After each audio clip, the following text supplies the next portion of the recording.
What's up mga katoma? Welcome to my YouTube channel. Today, I am going to share to you one of my sour mixes recipe using a combination of different citrus that turns into a sour cocktails. So these recipes will help you to come up with a delightful, flavorful, and a refreshing cocktail using these very simple sour mixes. So I'm sure all of you are excited. So let's get started. For the sour mixes, you need to prepare the following ingredients. First, we need a lime juice, club mix. Second, we need a dalandan juice. For the dalandan, so I'm using a powder dalandan, powder tang. And next is calamansi juice. Of course, same, using a tang brand, calamansi. So as you can see, it's a combination of 3 citrus fruits. Lime juice, dalandan juice, and a calamansi juice. So a bottle of lime juice, 350 ml, and 800 ml of dalandan juice, and 800 ml of calamansi juice. Alright, so let's mix this together. So let's start with the lime.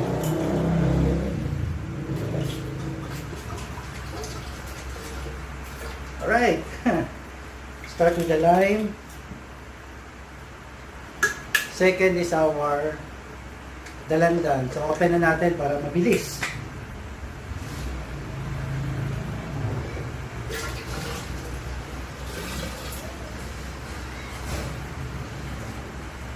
Alright, that's it, dalandan. Next is our calamansi juice.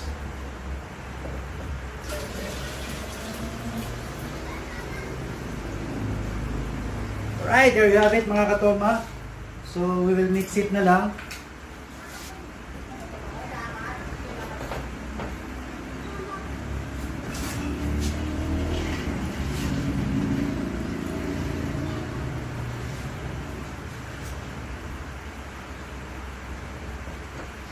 Alright, so we have our sour mix. So let's try to taste our sour mix.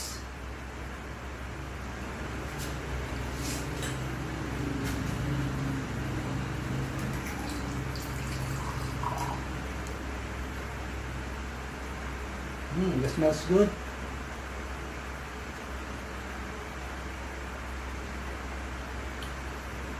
The best. So now we have our sour mix. Now this sour mix can be used for your creative cocktails or for the following cocktails such as whiskey sour, daiquiri cocktails, sidecar cocktail, gimlet cocktail, vodka sour, and even a margarita cocktail. So this cocktail. So first, Pinoy version of whiskey sour. So the ratio is very simple. All of the base are 45 ml only, or 1.5 shot. And the sour mix is 30 ml or 1 shot.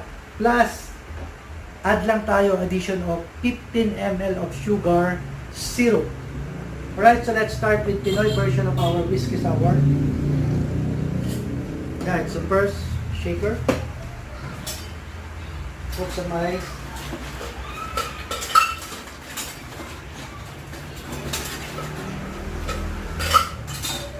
Right.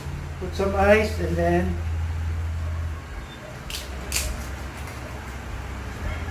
yan, whiskey. So 45 ml of whiskey.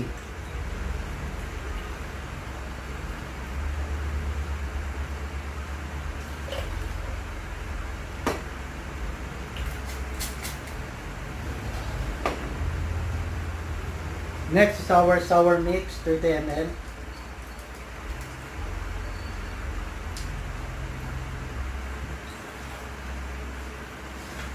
And 15 ml of sugar syrup.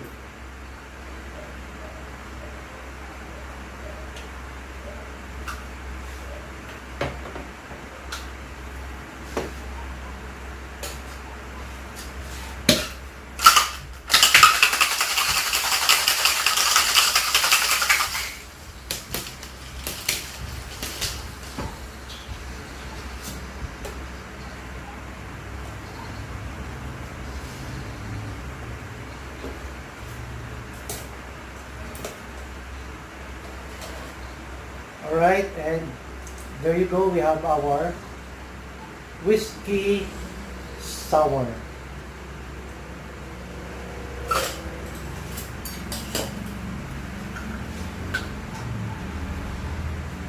And garnish of cherry.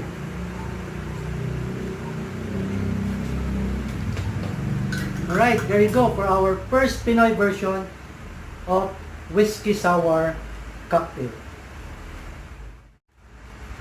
Alright, next for our sour cocktails. So I'm going to prepare a Pinoy version of daiquiri cocktail.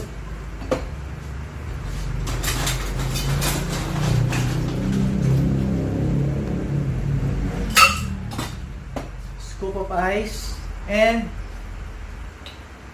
rum. 45 ml of dark rum.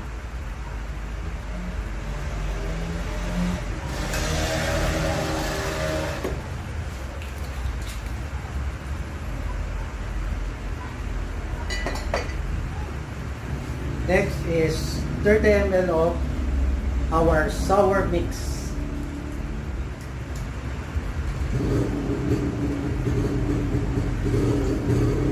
And sugar syrup 15 ml.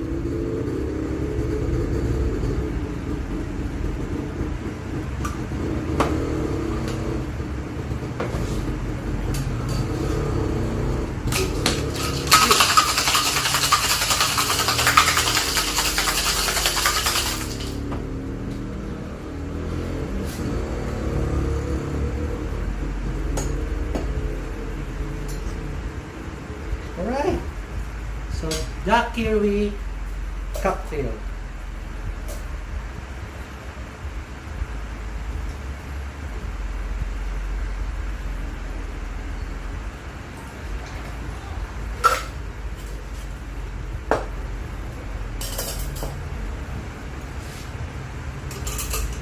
And garnish with dried lemon. Right, there you have it. Pinoy version of daiquiri cocktail. Right, for our third cocktail, it's a Pinoy version of sidecar cocktail. Of course, using a brandy for our base. Right, shaker.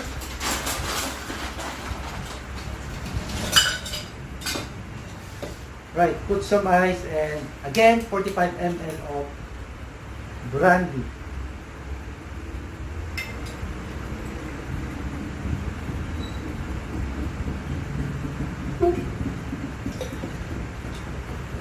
$45 ml of brandy.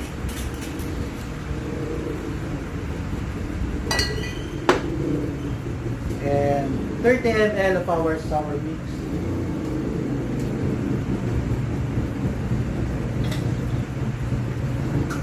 $15 ml of sugar syrup.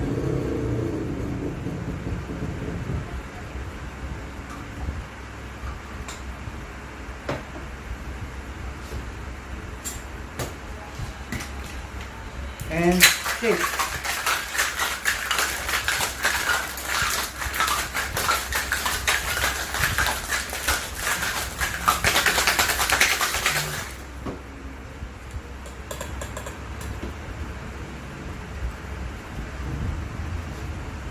Alright, so we have our sidecar cocktail.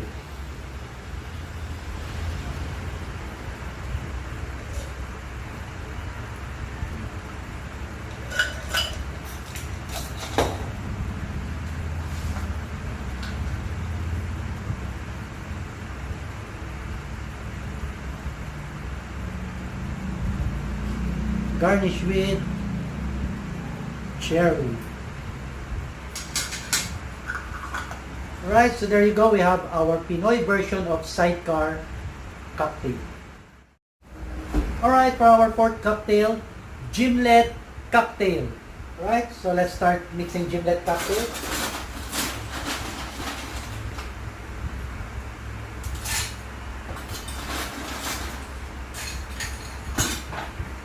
right? Old-fashioned glass. Put some ice, and for the gimlet, using gin.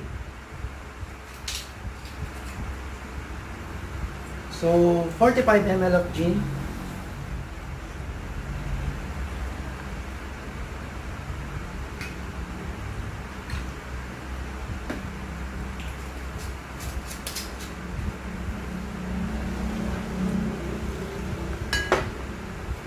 And our sour mix, 30 ml.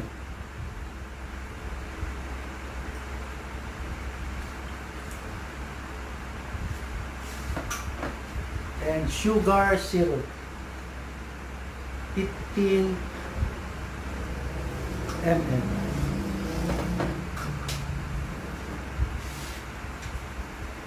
And stir.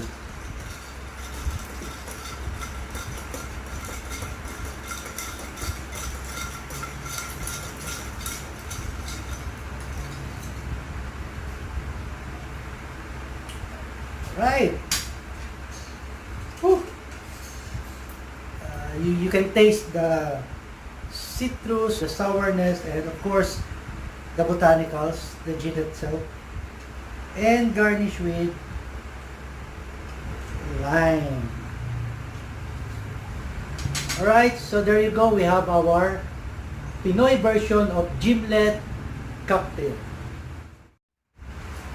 Alright, for the next cocktail, vodka sour. So a Pinoy version of vodka sour, old-fashioned glass.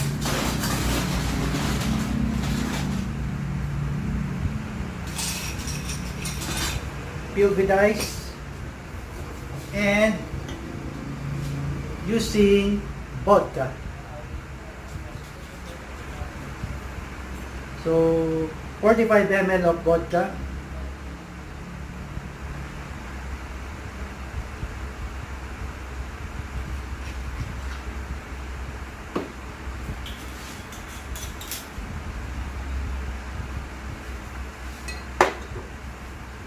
And our sour mix, 30 ml.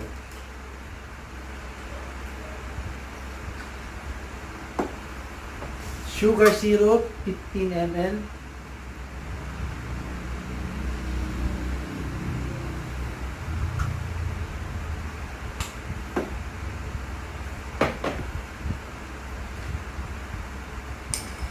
And stir.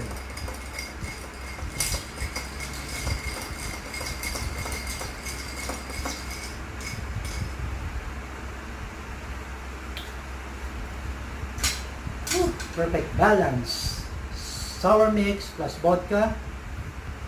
There you have it. Garnish with lemon, dried lemon, and with cherry.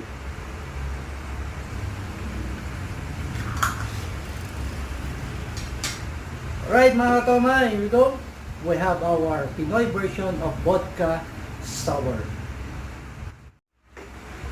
Alright, for our last cocktail, Margarita, Pinoy version of Margarita. So, champagne coppet glass garnished with salt on the rim.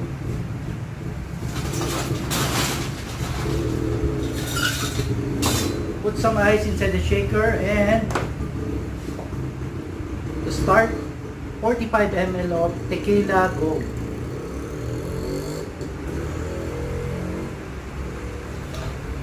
Tequila Gold, 45 ml.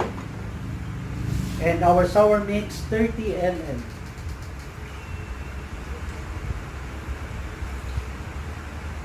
Sugar syrup, 15 ml.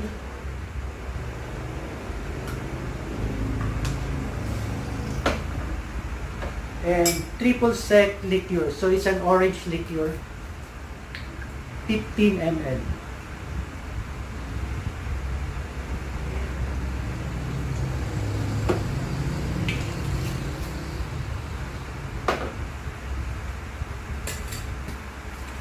Okay.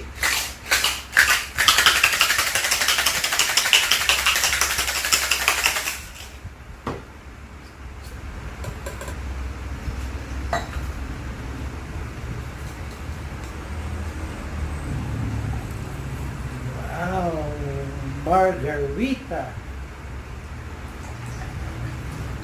This is it.